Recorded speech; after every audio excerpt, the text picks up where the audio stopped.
Hello bass family and welcome to Everything Bass. Hey, this is actually Hyperneck Study Unit 12 and we're going to do a little something different here, just tweaking the exercise to keep it more interesting. And also got some comments, constructive comments, that I do too long of intros before I get into the meat of the lesson, so I'm jumping right into the lesson this time. So we're going to be doing the similar or familiar two-string exercise, but we're doing it in triads. And because we're staying in one key, in this case we're in the key of C, all the triads, since we're only using the notes of the key of C, i.e. no sharps and flats, all the triads will be from the key of C. Let's just jump right in. So again, we're going to be on the D and G string. We're starting on the lowest frettable note, E. Well, we're going to play E, G, B. That's our first position. Now that's the E minor triad.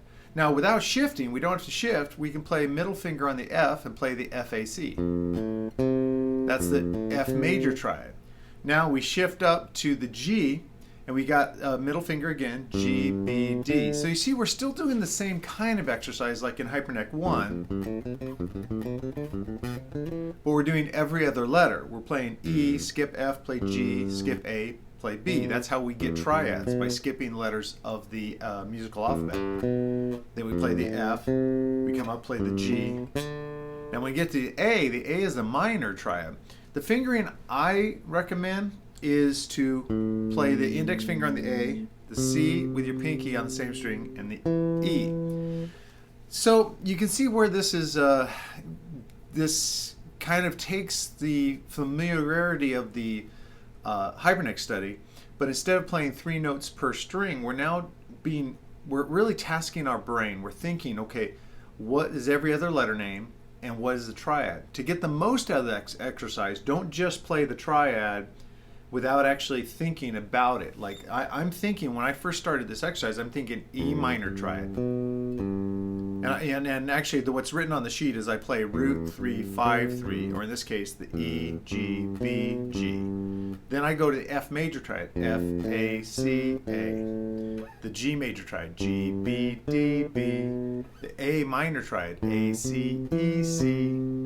Now I'm going to stop there because, as I said in previous units, I'm afraid if I just show you all the patterns without you kind of doing the work, I don't think it's gonna stick as well. So I kind of show you how to create the rest of the exercise and take it all the way up to the highest point of your fingerboard. If you want to test yourself to make sure you're doing it right before you go on to all the other keys, you can go to my Patreon account. The link is in the description below, and you actually can download Hyperneck Study Unit 12. You'll find it on a post called Hyperneck Study Unit 12. Go down there, there's a link to a PDF, and in that I wrote out the correct forms all the way up to G on the 15th fret. I play the G major there. So you can check your work. Once you've done that, once you feel like, okay, I understand the process, I understand how I'm making these triads, then you can do 2 things to make this exercise something you can do for a month straight, and still probably even after that. That is, of course, do it on the D and G string, and that you guys know what I'm going to talk about if you've been watching the series. Do it on the A and the D string. Do it on the E and the A string. Now if you have a 5, 6, 7 string bass, keep doing it, because you have those strings. You need to map out where all the triads are like that. Secondly, after you've done that in the key of C, and I really recommend, as you're moving to other strings, pairs of strings, stay in the key of C. I think that's really helpful until you've kind of mapped your entire fingerboard on these 2-string triad patterns. Then when you're going to change keys, like go to a key with 1 accidental, go to the key of G, which has an F sharp, go to the key of F, which has a B flat, either one, take your pick, and then go back to the 2 strings. And I always recommend the D and the G string. It's kind of home base for us. Get that down, then move it around. So you can see, if you, like, every day you were to pick a different 2 sets of strings and work that out until you complete a key, that's pretty good. Based on how many strings your bass has, it'll determine how many days that is. And then after you've gone through all that, and remember, we're really concerned about dilution. Trying to do too much at once can dilute the information. It makes it harder to recall with any kind of confidence and clarity. So just do the 2-string study on one day, then go into your other practice stuff, your sight reading, ear training, your playing techniques, things like that. Then come back the next day change to two new sets of strings, unless you feel you need to review, and that's okay. That's not a failing. That doesn't make you less than.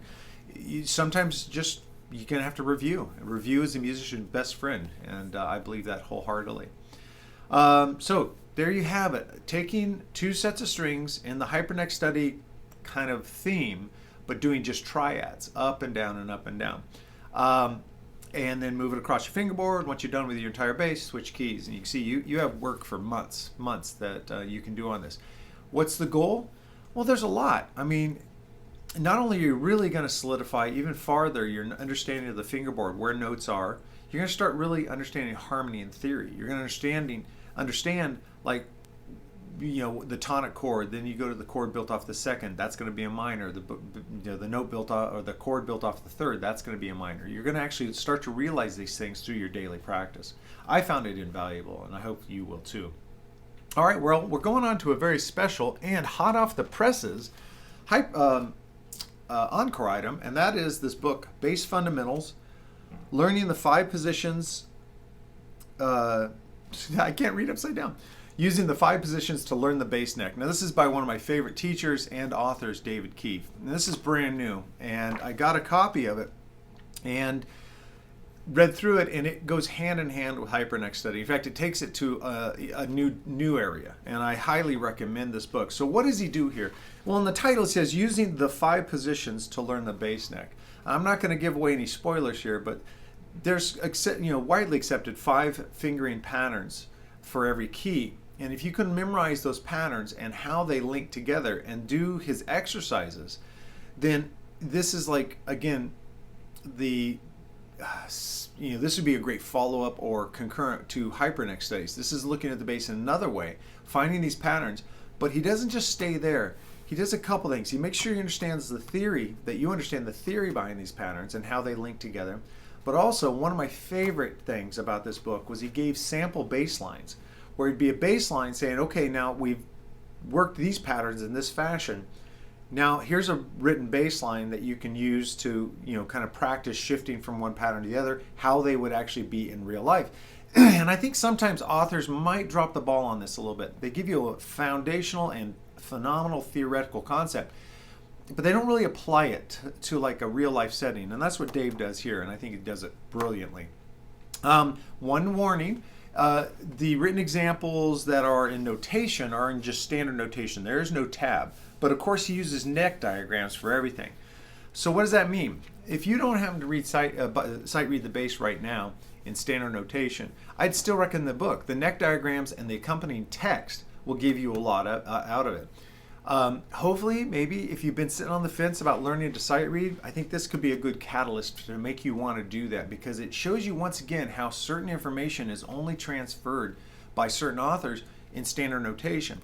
I am working on a way, trying to work on a method to teach you sight reading through these short lesson videos, tackling one rhythm or one area on the fingerboard. So I'm working on that, so look for that in the future. Of course, if you watch this video years down the line, it's probably up on my site. All right, so this is widely available. It's brand new, so you can get it from many different resources. I'm going to be posting some links where you can buy the book. And David was just one of my favorite teachers when I was a student at Musicians Institute.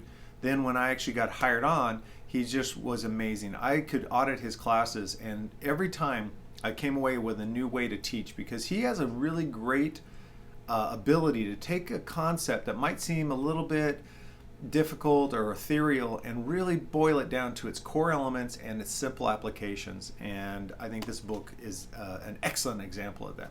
If you have a little free time and a little bit of pocket change and you want something new to work on, I'd get this book. All right, guys, so that's Hyperneck Study Unit 12 and Bass Fundamentals, Using the 5 Positions to Learn the Bass Neck by David Keif. I hope you enjoyed both. Let me know what you think in the comments below. How is the hyperneck working into your practice routine? Are you having trouble getting it in your routine? Are you doing it and you want to find out ways to do more? Any of this stuff, I'm really here. My part in this doesn't stop at the shooting of the video. It's really, this is just the beginning. I'm hoping that through the comments, through direct emails to me at dtitus@daletitus.com, and through interactions on our Facebook group, which is Everything Bass with Dale Titus on Facebook, that there's ways that I can really help take this simple video and expand it into being more fruitful for you in your practices. Thank you so much for stopping by. As always, if you could do a simple thing, if subscribe to this channel, it's actually free. If you just go down, click on the subscribe button right below the video and hit the little bell icon, that does a lot to help growing the channel, and it really tells me that I should be doing more with this and growing the channel because it has value. Well, at the time of recording, we're actually pretty close to 900 subscribers, so thank you very much. That means a lot to me. But also, if you could just hit a thumbs up. It's amazing as I dig deeper into understanding how YouTube oversees the channels and what they look for, getting constant and continual likes. So if you've enjoyed this video, you think it has some kind of legs for you and it's going to help you as a player, that'd be great if you just give me a thumbs up. Also, as I mentioned earlier, all the written materials for all of my lessons are on my Patreon page. If you just go to patreon.com/everythingbass, the link is in the description below. Become a Backstage Pass member. You'll actually get access for just a short, small monthly fee of $8 a month at the time of recording. You can actually get access to all my written materials, and that goes back to the beginning. I mean, for literally $8, you can go back and download probably over 100 lesson sheets and create quite a good lesson binder, I believe. All right, guys, thank you so much for stopping by. I look forward to seeing you at the next video.